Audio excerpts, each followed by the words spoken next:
Tip FM's Tip Today. With Slattery's Garage, Puck On. Over half a century driving the people of Tipperary and surrounding areas with quality, reliable and economical vehicles, new and used. Call the sales team today to discuss your next car or van on 067 24 111.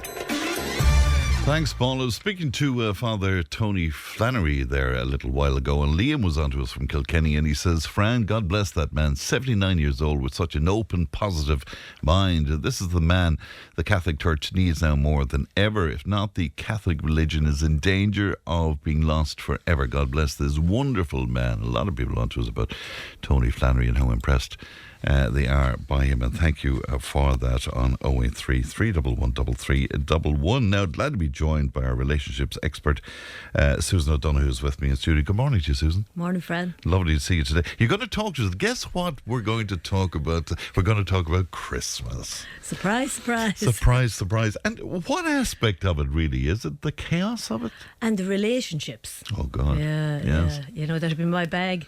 But I think we all struggle sometimes, especially if we go back to family of origin, because that's where we had to create our protectors, and that's where we learned how the world works, and that's how we, I suppose, managed our view on what to expect from others and the world. So it can be quite, you can fall back into like being a child again, get your place back in the family of when you were 3. It's kind of, you know, and it happens to everybody. I know what happened to me years ago, because my husband said to me, oh my God, you know, you change when you go back. You know, it's just part and parcel of it. But I suppose it's not even to change it, it's to understand it and be aware of it when it happens. Right. And it's natural, is it, that would... Well, it's like degree? These are unconscious now, remember, reactions. Right, okay, yeah. So I suppose what the goal would be is to become conscious of what we're doing. It's not to actually change it now, because remember, these things that we put in place, or our labels that we took on, we did them to protect ourselves because we felt threatened.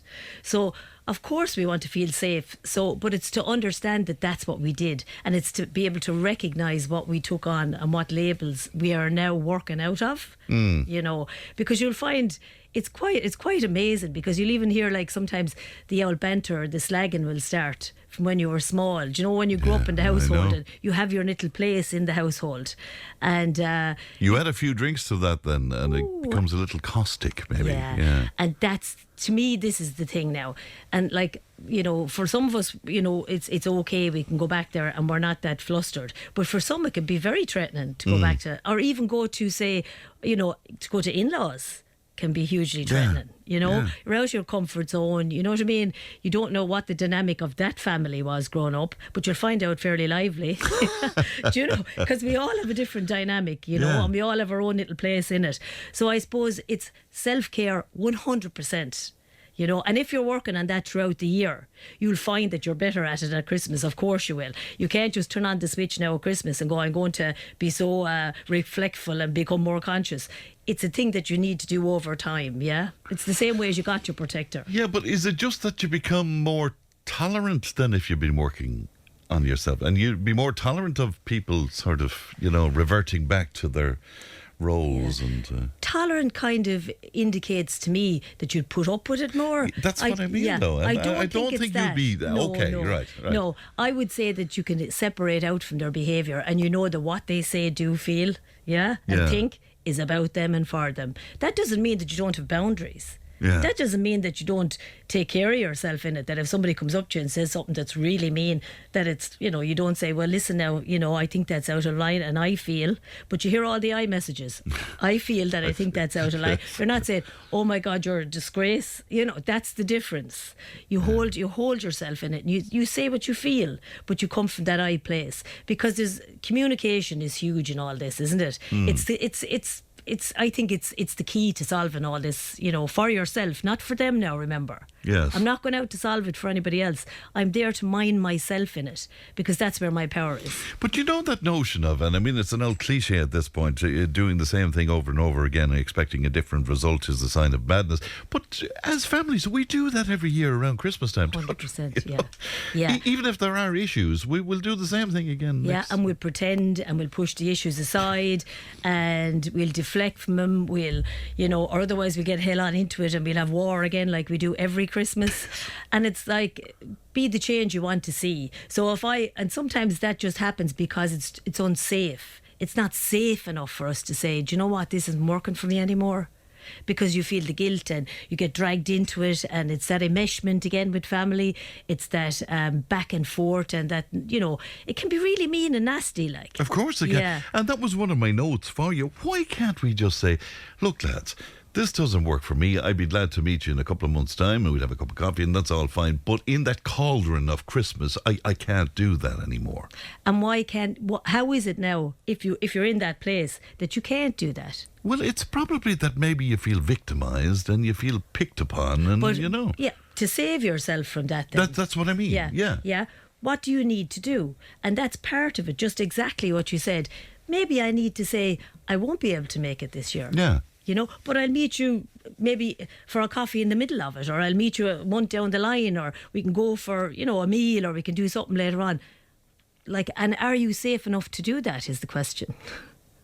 Because if I'm still going for Christmas, I mustn't be safe enough. How is it that I can't say, lads, I need a bit of a break here. I need my boundary in place here now.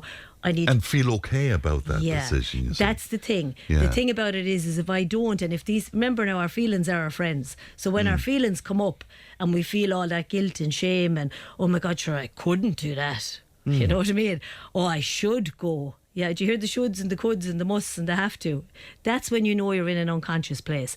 That's when you know now that you're reactive. Right? So when you hear the shoulds, coulds, must, have to and ought to, when you hear them, when it's like nearly a guilt trip into going. I suppose, yeah. Now I know that I'm in a place of unsafety. The other aspect of it, Susan, we got a letter, I think it's about a month ago now, into our Dear Phil slot, but it was from a mother who just sick and tired of providing the Christmas meal at this stage, sort of propping up everybody, making sure that the whole thing is right for everybody. And because she said that stops this year, in fact, myself and my husband were going away out of the country, but she got a whole load of grief from the daughter, particularly, right. Who said, no, this is terrible. You do this every year. We expect you to do this. Expectation, yeah. Now we need to manage our expectation of ourselves, and we need to leave others manage theirs. Right. Yeah. So it's about not taking on your daughter's stuff. It's about saying, this is my boundary. This is where I'm at. You know what I mean? Like, some people love having Christmas in their house, but that doesn't mean you have to take on all the cost. Yes, I know. Like, what we can do is we can delve out the stuff to everybody. We can say, lads, I'd love to have you over for Christmas, but I'm going to ask that everybody bring whatever. Right. You know what I mean? But if you do it for so long, silently, Susan, people expect it. Of course they do. Yeah. It's. I always think, even when you start working on yourself, even when you start reflecting on your own behaviour and you start looking at things and you start going, God, that's not working for me anymore, people get annoyed at you. Yeah. Because if you had the label, say, of the carer in the family, and now you're not doing that anymore, people get annoyed because now it's change, and people don't like change. Yeah. We like certainty. We don't like the uncertainty of what's going to happen next, and I suppose even if it's misery that we're suffering in, right, we still like the certainty of misery. Does that make sense? As opposed to the misery of uncertainty. We'll take the misery of the certainty of misery first. So we really need to check in with ourselves, because that's what it's about. That's what self-care is. Self-care is about asking the question of yourself, oh my God, I feel so upset now, or I feel so angry or so jealous. And remember, it's those feelings that I call the emergency feelings, the ones that really grab your attention. It's not the lovey fluffy ones, because they're fine, we'll take them every day. But those ones that really rattle our cage, we need to go, oh my God, what's coming up for me here? And what's after bringing this up for me? It's the who, where, what and why. Those questions like, where was I? Who was I with? How many times does it happen? Who's there when it happens? What situation am I in? What's the context of it? It's all of that. And it's bringing all that and looking at it and thinking, and I wonder where that comes from, that fear of that now. because that's what it is. It's a fear, yeah? Yeah, and what a shame that you're fearful of a celebration, you know. Yeah, but it's not just the celebration you're fearful of. It's the relationships within the celebration. Of course, but what I meant was a time that should be a happy time. You know, it should be. And that's the thing. This is the whole thing. We have this nostalgic thing built up in our head that Christmas should be. Yeah, this special time when everybody gets together. Like I've told the story here already where I made a decision when the lads were small because they said to me, "Oh my God, you know, we never get to play with that and we never get," and I said, "That's it, closed doors now. You can come before or after, but this is the way it is, because this is the time now when Santa comes and he's so important." Yeah, and the lads, when they opened their presents, they were so excited about it. And then the next thing, you'd either be going somewhere or someone would be coming to your house, and everything stopped for them because they had to say hello, how are you, when everybody came in and all this carry on. That's not what they wanted. Yeah, so now it's a pyjama day in our house. You can wear what you like. You come down to dinner, we all sit at the table together, we have the crack, we pull a few crackers and we have a bit of fun. You don't have to sit there for ages if you don't want to. You don't have to say, you know what I mean?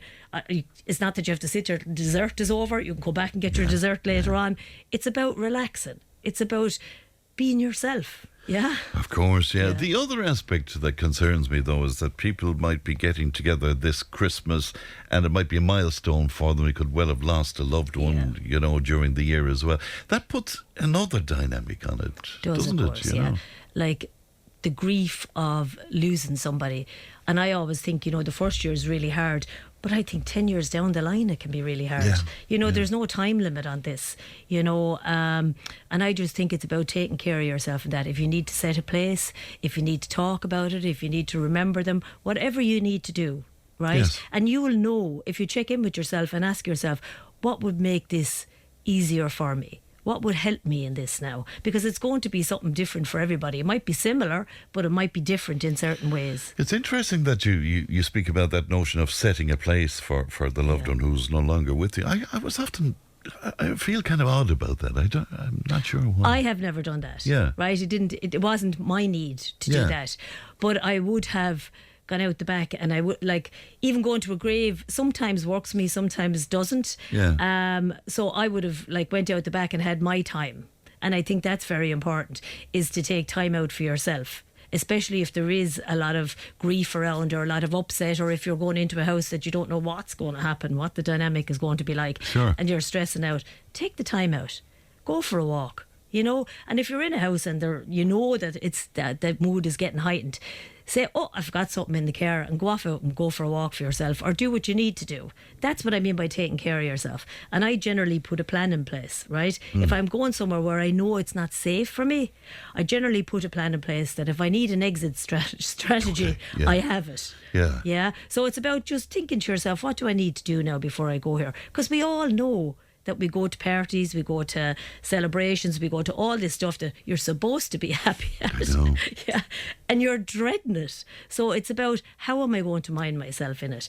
And another thing that struck me was, this year they're all on about, it's TikTok and it's all this. I didn't know this now because I'm not even on TikTok, but I was listening to it. And they talk about, when your friend calls up and they say cancel something, and they go, "Oh my God, that's brilliant." They celebrate when people cancel. What? They had some name on it, and I was thinking to myself, "Oh my God, what are we doing?" They celebrate when they cancel what? Like, say, if a friend calls up and they say, "Oh, sorry, I can't meet you now," at the last minute kind of thing, and then the people celebrate because they didn't really want to go anyway. And my fear of that is, mind yourself in front of children. Right, okay. Because relationships and connection is so important, right? And I know that it can be threatening, and I know all that, but there's a way to express that to kids that wouldn't be that. Celebrating because we're not meeting someone kind of is a bit iffy to me, especially if it's done now out in the social media, so it's a bit. I know, yeah. Drink, of course, is, we alluded to this earlier on, but it can cause a huge. Now, God knows I'm partial to the odd glass of Merlot, but it can cause huge issues, can't it? It really, what I would call it is the fuel to the fire. Yeah, it really, and people say things and they come home and they go, "Oh my God, I don't believe I said that." And, it's about then repairing, because it happens, right? So if it does happen, right, take a deep breath. What do I need to do for myself now on this? Right, but some use it as to excuse their behaviour, as well. And that's where boundaries come in. Yeah. Because it's okay to say to somebody, do you know what, you were here last year and there was a bit of a kerfuffle, and we're going to try and avoid that now this year. So I'd appreciate it. Yeah? That's okay to say to somebody. Yeah, somebody saying to me here, let their sickness take a break and return after Christmas. Let their lost loved ones be forgotten. The pressure should be to have a happy time over Christmas. It's a time for togetherness and reflection. That's all very well, but it's very hard to. Yeah, and you know what? Leave stuff aside, if you do that, and I often talk about emotions and feelings, they're there for us, they're not against us. So when that feeling comes up of upset, or that feeling comes up of grief or fear or sadness or whatever, or stress around going to somebody's house or somebody coming to your house, that's okay. That's your good self telling you need to mind yourself in this now, it's not safe. Well, otherwise you have an elephant in the room, haven't you? You have an elephant in the room and you're trying to be something you're not. And that never works, because then, as you say, when you take a drink, when something happens or someone else takes a drink and they start, and then the next thing you know, you're all off. Do you know what I mean? So it's about being honest, being open, being direct and kind. Yeah. You can still have your boundary and still be kind to somebody, because boundaries are about taking care of yourself but not against somebody else. Well, that's for sure. If people want to talk to you, Susan? Sure, it's 086 3676 256 or info@emotionalwellbeing.ie. And a happy Christmas to everybody, and to you, Fran. And many happy returns to you and to your family as well, Susan. Thank you very much indeed for that. We'll take a break. We're back with more Tip Today in a moment. Tip FM's Tip Today. With Slattery's Garage Puckon. Now is the time to pick up your next van. From the award-winning Peugeot Partner van to the Expert and the load-lugging Boxer van. We have big vans, high-roof vans, long wheelbase vans. You'll find them all at Slattery's Garage Puckon. See slatterysgarage.ie. This